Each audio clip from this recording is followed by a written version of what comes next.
Welcome to the FileAid for IMS XREF module. Here you will learn how to build the XREF members used for the various FileAid for IMS functions. The FileAid XREF is most likely familiar to FileAid MVS users. There, it facilitates formatted mode for multiple record type files, supporting browse, edit, and other functions. Similarly, in FileAid for IMS, it facilitates formatted mode for segments, for browse, edit, and selection criteria. The XREF files, however, have different physical characteristics as shown here.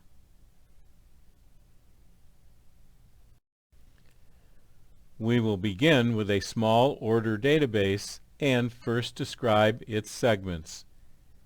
In addition to the root, there are 3 Level 2 segments and 1 Level 3 segment. There is a PDS containing the segment layouts, and the members are shown here. Typically, a one-to-one correspondence exists between segment names and member names. There are exceptions in this example, and we will show the reasons why and how they are handled. We will proceed with a look at the segments and their layouts. For the root segment, the corresponding member name contains this COBOL segment layout. Note that PL1 may be used as well. Similarly, 3 of the dependent segments have their layouts in corresponding member names.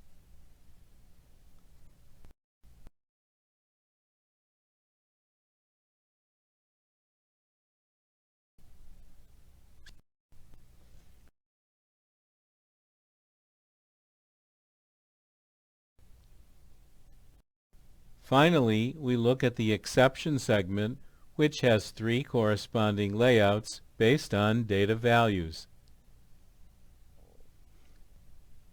The first member name and layout are used when the order type value is PO, meaning a purchase order.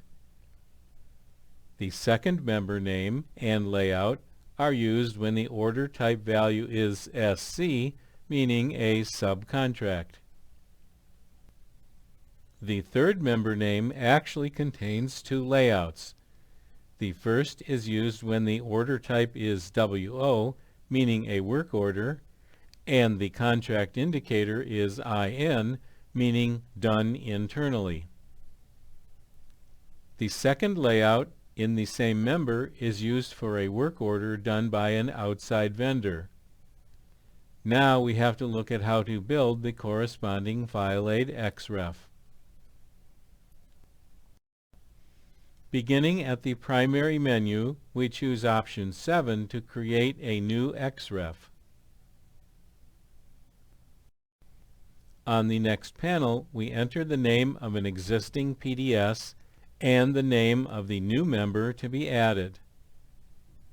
Below that, we specify yes for addition and the appropriate DBD lib. You may see the partial concatenation message. Pressing F1 will display an explanation. The plus signs referenced are found to the left.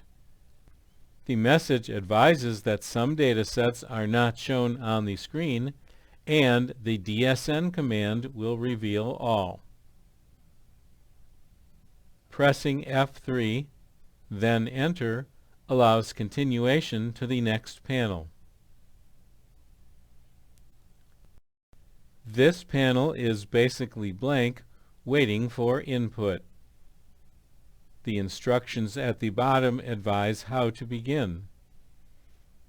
The Insert command, along with the database name, displays the segment list panel. As previously mentioned, corresponding segment names and member names are assumed.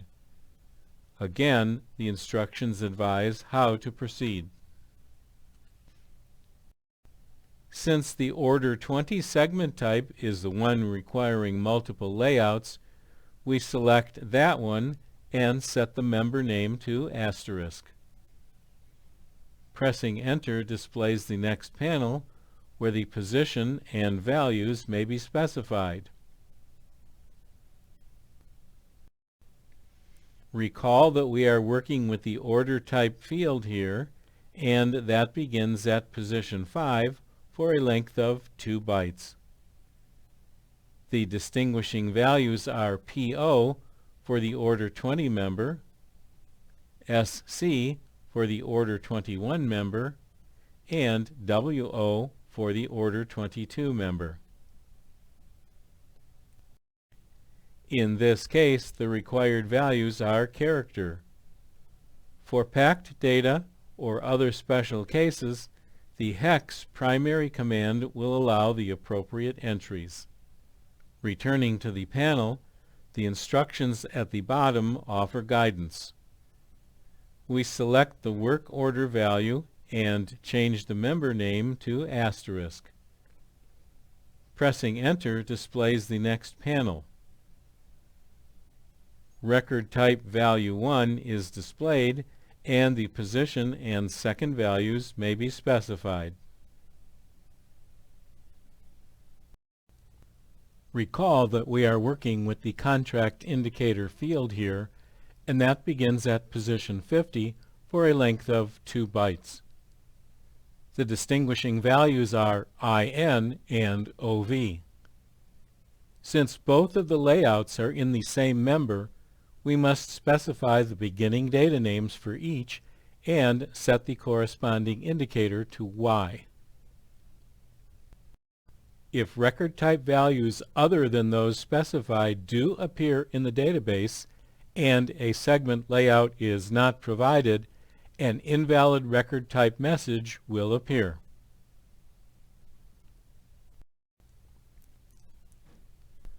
With the specifications complete, pressing F3 repeatedly displays the XREF entry panel and the member saved message. The required XREF is now complete and ready for use. This concludes this module. Thank you.